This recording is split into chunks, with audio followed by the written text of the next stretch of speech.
Hi guys! Dental check-up day na naman ni Cheska. Sisimula na kasi today yung root canal procedure niya. Pagka-uwi niya talaga galing school, biyahe agad kami pa clinic. Need namin magmadali para hindi kami maabutan ng 5 p.m. cut-off. At para iwas stress at mabilis ang biyahe, nag-grab na kami. At least nakapag-quick nap din si Cheska habang bumabiyahe. At pagdating na nga namin sa clinic, hindi lang ako nakapag-video pero ang daming tao. Medyo natagalan kami sa pag-aantay. Sa totoo lang, antok na rin ako kasi maaga rin akong gising para mag-asikaso sa kanila sa umaga. Pagkatapos ng x-ray, in-explain sa akin ni Doc na 2 ngipin pala ang kailangang i-root canal kay Cheska. So ayun na nga, fast forward sa computation ng breakdown. Root canal procedure, 4,000 per tooth, so 8,000 pesos para sa dalawa. Only x-ray promo, 1,000 pesos. Sabi ni Doc, super kailangan talaga to sa case ni Cheska. PPE fee, 150 pesos. So ang total bill namin today is 9,150 pesos. To be honest, nanghina talaga yung tuhod ko habang tinototal ko yung gastos sa utak ko, na para bang gusto kong i-cancel yung procedure.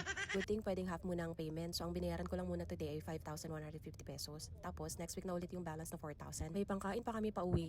Wala gusto ko lang talaga masave at maalagaan yung magandang smile ng anak ko. Kaya kahit medyo masakit sa bulsa, laban lang para sa mga chikiting. At ayan nga, gabi na kami nakauwi pero mission accomplished pa rin. See you next week, Doc!